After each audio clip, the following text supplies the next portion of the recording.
Hello all, welcome back to my channel. My name is Marin. I am so happy you're here. Today's video is going to be my winter TBR. So let's go ahead and get into it.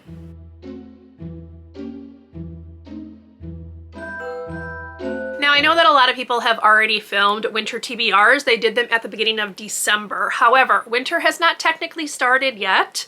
So I am going to be filming these videos seasonally as it rolls over on the calendar. So technically winter starts tomorrow when I'm filming this, so I feel like now is a good time. What I'm going to do in this video is I am going to take you through the list of 8 titles that I picked out to be more wintry reads. I am not guaranteeing that I am going to read all 8 of these over the next few months, but these are books that I would like to read because they fit that seasonal feel. I will be giving a short synopsis for each book, so let's go ahead and just roll into the first one. The first book on my list is One by One by Ruth Ware. I have wanted to read this for a while. I know that this is a take on Agatha Christie's And Then There Were None, which I actually read in January of 2024. It says, getting snowed in at a luxurious rustic ski chalet high in the French Alps doesn't sound like the worst problem in the world, especially when there's a breathtaking vista, a full-service chef and housekeeper, a cozy fire to keep you warm, and others to keep you company. Unless that company happens to be 8 co-workers, each with something to gain, something to lose, and something to hide. So basically, there's a storm, they're trapped, and people start dying.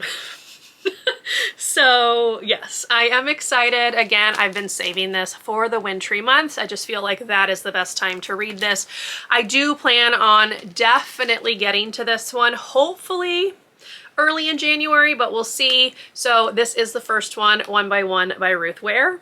The second book on my winter TBR is The Bear and the Nightingale by Katherine Arden. I have heard very good things about this series as a whole, but specifically this book.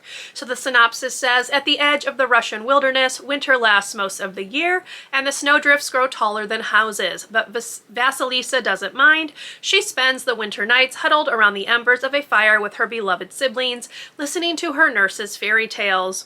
Above all, she loves the chilling story of Frost, the blue-eyed winter demon who appears in the frigid night to claim unwary souls.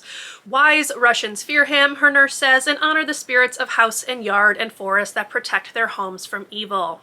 After Vasilisa's mother dies, her father goes to Moscow and brings home a new wife. Fiercely devout, city-bred, Vasilisa's new stepmother forbids her family from honoring the household spirits. The family acquiesces, but Vasilisa is frightened, sensing that more hinges upon their rituals than anyone knows. So nice, obviously winter vibes, but also some fairy tale elements. So I'm looking forward to checking that one out as well. The third book on my list is another mystery, I believe, that is The Sanatorium by Sarah Pierce. I have, again, wanted to read this one for a while, but have been saving it for winter. This is another one where they are trapped in a building on a snowy mountain, I believe. It says, half hidden by forests and overshadowed by threatening peaks, Les Sommets has always been a sinister place. Long plagued by troubling rumors, the former abandoned sanatorium has since been renovated into a 5-star minimalist hotel. An imposing isolated getaway spot in the Swiss Alps is the last place Ellen Warner wants to be, but Ellen's taken time off from her job as a detective, so when her estranged brother Isaac and his fiancée Laura invite her to celebrate their engagement at the hotel, Ellen really has no reason not to accept. Arriving in the midst of a threatening storm, Ellen immediately feels on edge. There's something about the hotel that makes her nervous.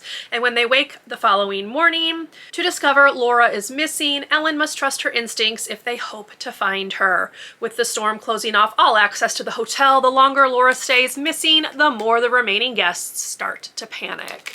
So definitely sounds nice and creepy. I believe this is part of a series because I think she's written some other ones with this same like detective character. So we'll see what I think about this one. But again, this would be a great time to finally check this one off my TBR. The fourth book on my list is actually a book of the month book. That is The Fox Wife by Yang-C Chu. This one, again, I think has fairy tale elements. I've purposely been saving this for winter. This was my pick in February of 2024, and I just never got around to reading it. It is set in Manchuria in 1908. It says some people think foxes are similar to ghosts because we go around collecting ki, or chi maybe, but nothing could be further from the truth. We are living creatures just like you, only usually better looking. I believe this has like POVs from the fox, if I'm not mistaken.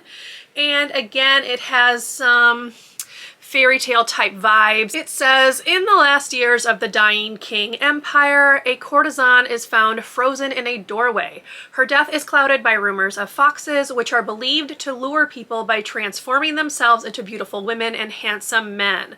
Bao, a detective with an uncanny ability to sniff out the truth, is hired to uncover the dead woman's identity. Since childhood, Bao has been intrigued by the fox gods, yet they've remained tantalizingly out of reach, until perhaps now. And then it's following like a family and a servant, so there's a lot going on in here. This one is a little bit more chunky, but again, winter is like the perfect time of year to read a book that is very clearly set in winter, so hopefully I will find time to get around to this and check a book of the month book off of my TBR.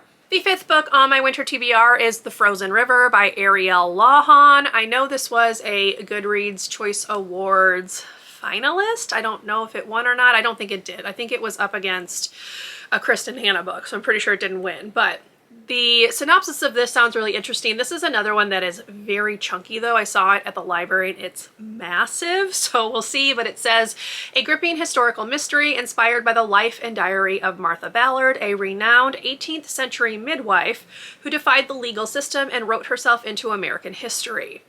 It's set in Maine in 1789. It says, when the Kennebec River freezes, entombing a man in the ice, Martha Ballard is summoned to examine the body and determine cause of death. As a midwife and healer, she is privy to much of what goes on behind closed doors in Hollowell. Her diary is a record of every birth and death, crime and debacle that unfolds in the close-knit community. Months earlier, Martha documented the details of an alleged rape committed by two of the town's most respected gentlemen, one of whom has now been found dead in the ice. But when a local physician undermines her conclusion, declaring the death to be an accident, Martha is forced to investigate the shocking murder on her own. So this one sounds interesting. Murder mystery, sort of historical setting, very much up my alley. So hopefully I will find time to read this one, even though it is quite large. The next book on my list is on here solely because Kayla at Books and Lala really liked this and other books by this author, but that is Migrations by Charlotte McConaughey. This is set in the Arctic, I believe. It says, Franny Stone has always been a wanderer. By following the ocean's tides and the birds that soar above, she can forget the losses that have haunted her life. But when the wild she loves begins to disappear, Franny can no longer wander without a destination. She arrives in remote Greenland with one purpose: to find the world's last flock of Arctic terns and track their final migration. She convinces Ennis Malone, captain of the Sangani, to take her on board, winning over his eccentric crew with promises that the birds will lead them to fish. I think this is like horror-ish, if I'm remembering correctly, because it is talking about a dark history, night terrors, that kind of stuff. So I definitely think it sounds very interesting. I know Kayla really enjoyed it, so it's quite short, so hopefully I can fit this one in over the next few months. Next on my list is actually a book that was recommended by a real-life friend. So that is Dark Matter by Michelle Paver. She is a British author, I believe. The tagline is a ghost story, so definitely sounds nice and chilling. It says it's set in London, 1937. It says, out of nowhere, for no reason, I was afraid. My skin prickled. My heart thudded in my throat. My body knew before I did that I was not alone. So we're following Jack. He is offered the chance to join an Arctic expedition. So again, very similar to Migrations in that respect. And then this is technically set during the Arctic summer, but since it is the Arctic, I feel like winter is the appropriate season to read it. So it says on the back that this author is the mistress of suspense. So we'll see. It's nice and short. Again, I've purchased this, so I do want to read it in a timely fashion. I have been particularly bad about that in 2024, so hopefully I can give this one a read, and hopefully I will enjoy it just as much as my friend did. And we are now to the final book on my winter TBR, and that is Spinning Silver by Naomi Novik. I believe this is a Rumpelstiltskin retelling. And I have read, what was the other one? Uprooted by this author and quite enjoyed it, I think. Is that the only book I've read by her? I think it might be. So I'm curious to read this one. I saw that several people said this is like the perfect book to read in winter, so I wanted to save it for that time.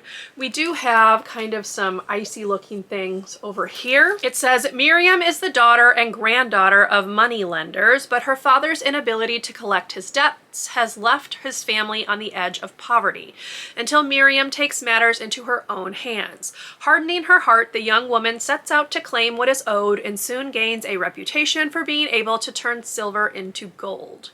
When an ill-advised boast draws the attention of the king of the Stark, or Steric, not sure, grim fey creatures who seem more ice than flesh, Miriam's fate and that of two kingdoms will be forever altered. Set an impossible challenge by the nameless king, Miriam unwittingly spins a web that draws in a peasant girl, Wanda, and the unhappy daughter of a local lord who plots to wed his child to the dashing young Tsar. But the Tsar is not what he seems, and the secret he hides threatens to consume the lands of humans and Steric alike. Torn between deadly choices, Miriam and her two unlikely allies embark on a desperate quest that will take them to the limits of sacrifice, power, and love. So again, I did really enjoy Uprooted, so hopefully I will like this one as well. Again, it is kind of chunky, but hopefully I can fit it in regardless. So there you have it. Those are the books plus two others on my winter TBR. Again, I will do my best to read all of these. I make no promises, but it will be the goal to check all 8 of them off. So we'll just see how it goes. I hope you enjoyed this video. If you did, please leave me a thumbs up. Consider subscribing to my channel if you would like to see more from me. If you made it to the end of this video and would like to leave me an emoji in the comments, you can leave a snowflake in honor of winter. And otherwise, I will see you in my next video. Bye everyone.